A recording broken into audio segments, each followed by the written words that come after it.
All right, thank you everybody for tuning back in. We're here with Mr. Ernie Mrozek, the current St. Rita chairman of the board. Mr. Mrozek, thanks for stopping by with us here for a couple minutes for our St. Rita Feast Day of Giving. Thank you. First question: how you been holding up during quarantine? How's everything been going?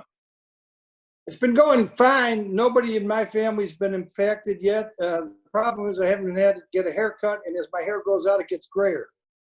So I apologize for that. I look kind of like a shaggy gray dog.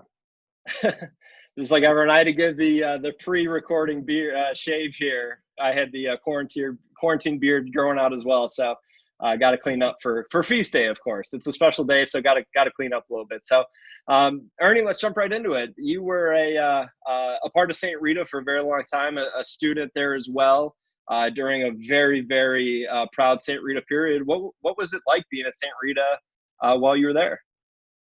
I was there in the late 60s through 71, Rob, and you may recall that was the height of the baby boom era.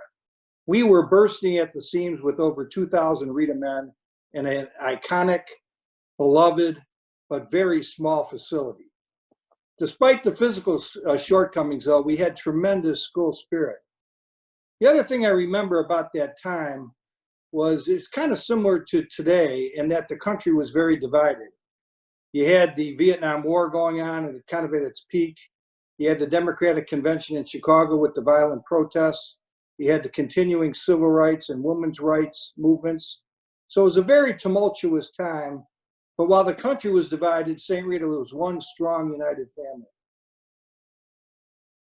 Of course, yeah, and that's something that Father Tom this morning had talked about in his video. He talked about how St. Rita's been around for, they survived through the pandemic in 1918, and they've survived through multiple wars and things like that. But while you're at St. Rita, you talked about it was very proud. There's a lot of different things going on. Is there a memory that jumps out for you? A favorite teacher? What's kind of that go-to thing that you think about from your days there?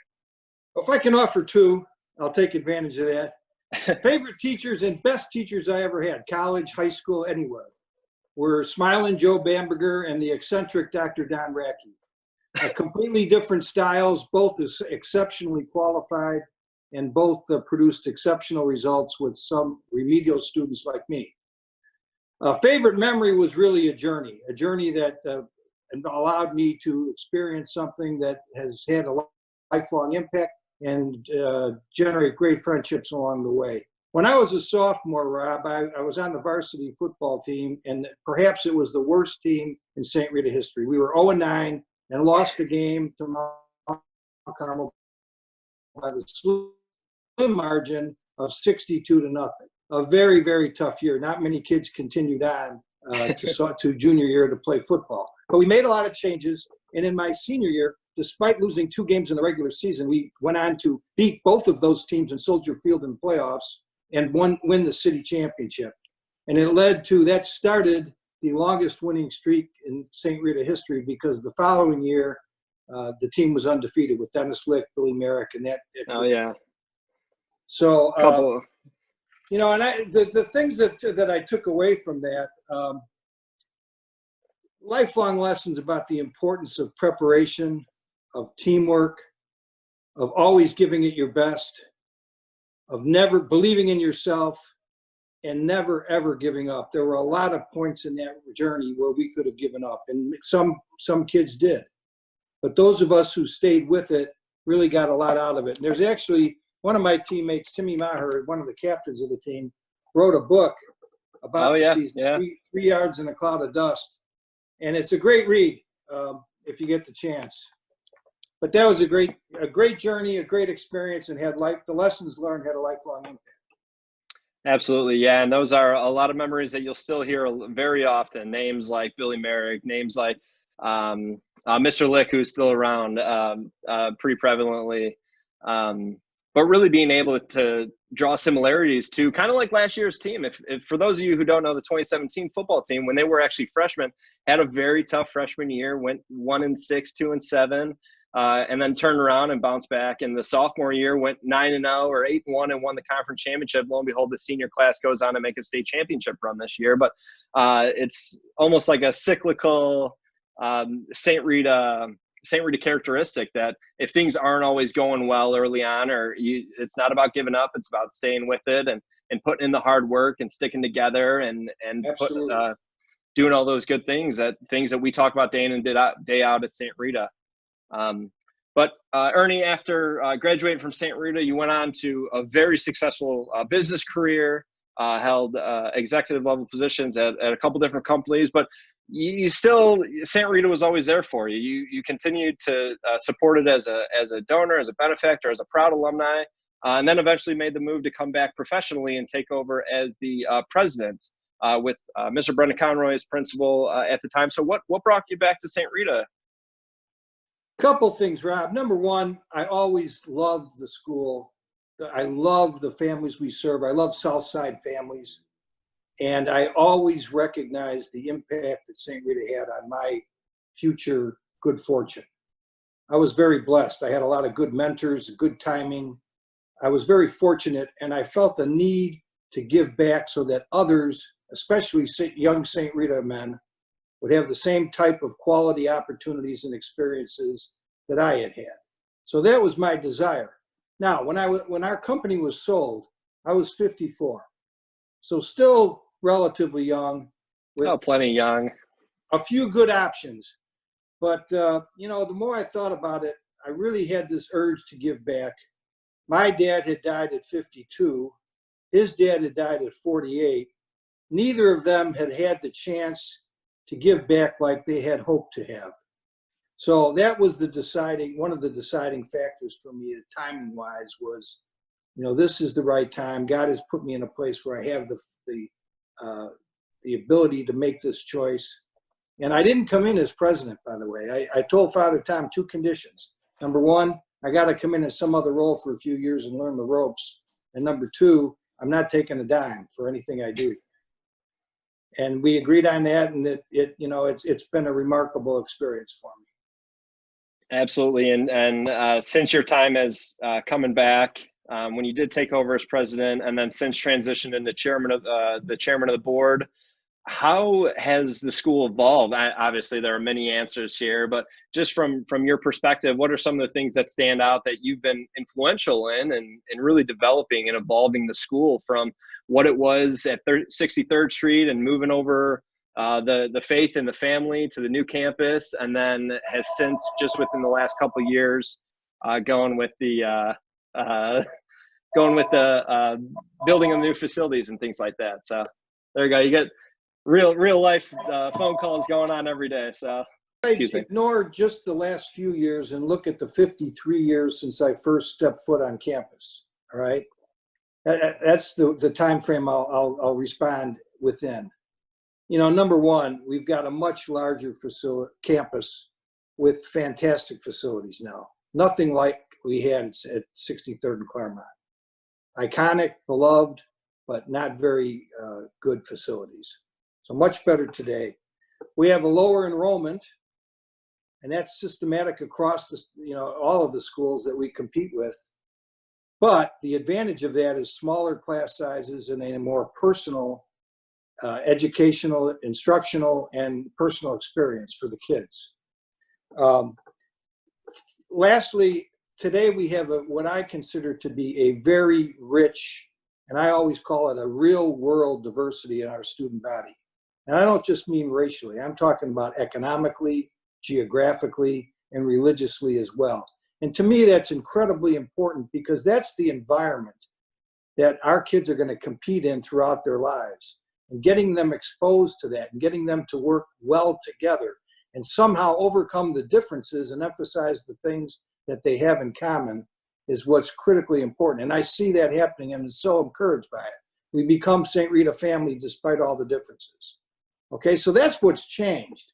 What hasn't changed is the emphasis that St. Rita has always had on developing the whole person, not just academic emphasis, but developing them spiritually, physically, and socially as well. That's one key thing. The second key thing that, in my view, is the strong family atmosphere that exists at St. Rita and always has throughout that 53-year time frame. So I think that's a critical thing. And then lastly, the the perception, the feeling that you are a Rita man forever, and that a recognition that the friendships that you form will last you a lifetime. And it's certainly been true in my case. I can go 10 years without seeing a former teammate or classmate, and we pick up right where we left off. And that's what being a family and being a Rita man for life is all about.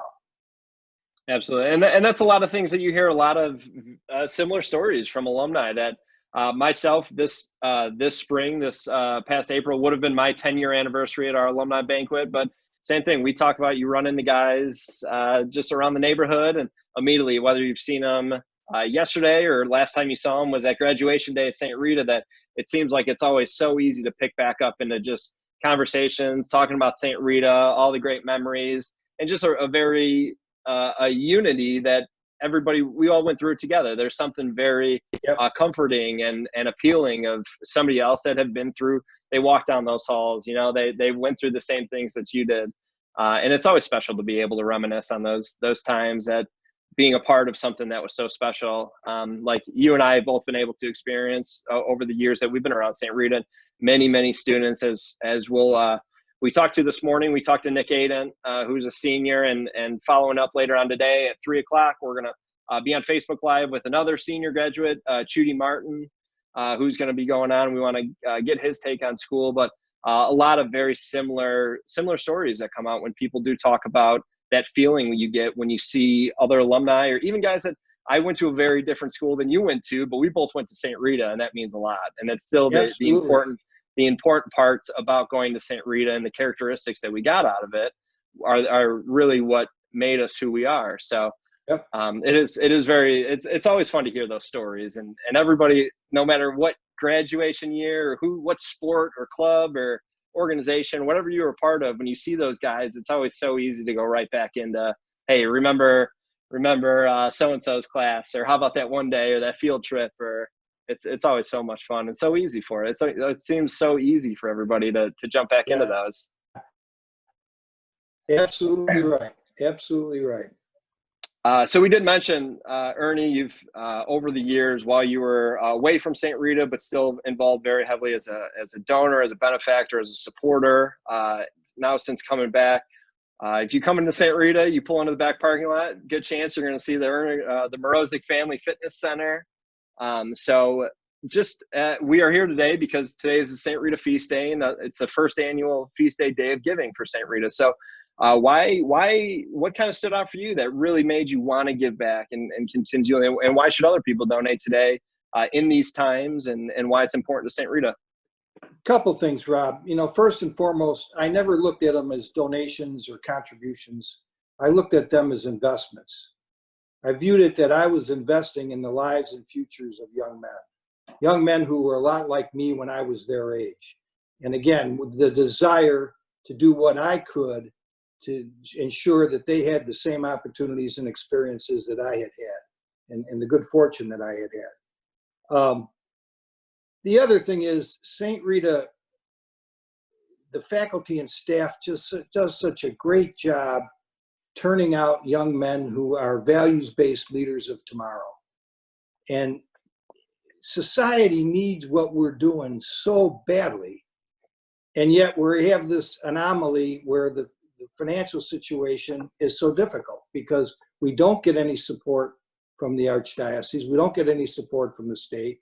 Our families are being hurt badly by this pandemic. So the need for tuition assistance to keep quality young men has never been greater. And the only people we can turn to are the ones who are family members of St. Rita or friends of St. Rita. And it's really important, if they can, not everybody can, but if they can, please give to St. Rita at this time, because it's never been needed more than it is right now. Of course. And for those of you that aren't familiar or aren't around St. Rita all that often these days, St. Rita typically year in and year out will give out over $1 million in terms of financial aid and scholarships to current students. And really our goal for our Feast Day of Giving is $15,000, because that is what it does cost to educate each student. Our tuition is a little bit lower than that, but because we want to make sure that every student's taken care of, and we work financially with every family to make sure that if they want to be at St. Rita, that we're able to allow that to happen. then that is where we use our days like today, our support, our alumni really come into play and are able to bridge that gap between what we charge in terms of a tuition versus how we're able to pay for the total education of a child, as well as all the other things that go into being a St. Rita student and all the facilities and all the upkeep and all the important parts that St. Rita has, the alumni and the support that St. Rita has gotten for over 115 years now has always been put back into school. And it's really now more than ever that you can visually see it in terms of the upgrades to the facilities all over the school. You could see it in terms of the amount of dollars given out in scholarships and financial aid. And as you said, you called it an investment, and you could see it in terms of we just released where our senior class colleges are going, and the incredible colleges that our seniors have been able to get into, everything from East Coast, West Coast, Ivy League, Big Ten. This year we have students going to USC, Miami, as well as a lot of students going to the military and students going directly into the workforce, directly into unions, directly into trade school, things like that. So now those, as you were saying, that investment is as important as ever to make sure that our St. Rita students are continually being supported, our families are able to be supported as best as possible.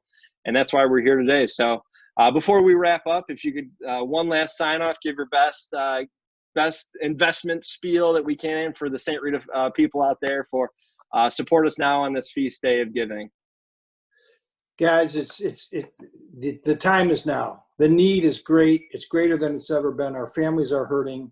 There are quality young men at our school today that won't be able to stay unless we're able to provide the additional tuition assistance that this pandemic has created the need for.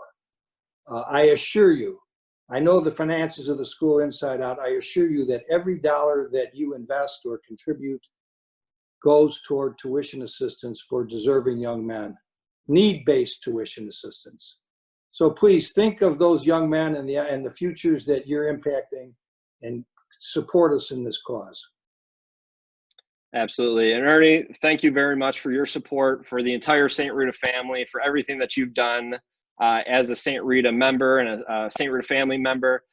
So thank you for taking some time today for sitting down with us and talking a little bit about your St. Rita memories and the importance of today's feast day. So thank you very much. And as we continue the St. Rita Feast Day, you can go ahead and donate online to our St. Rita Feast Day, Day of Giving. Go right to the St. Rita website, check out any of our Facebook pages, our social media. We'll be coming out all day today. We're going to be posting different marketing pieces. We'll be coming back live, as I mentioned, at 3 o'clock with Judy Martin, a senior graduate who will be moving on. We want to get his take on quarantine and how he's been handling this second semester and wrapping up the year here. So tune back in, stay involved, check out St. Rita and all of our great things that we have going on. So thanks everybody for tuning in here with signing off with Mr. Mrozek. My name is Rob Gallick, and this is the St. Rita Feast Day, Day of Giving stream. Thank you very much, and we'll see you soon. Thank you, Rob. Good luck.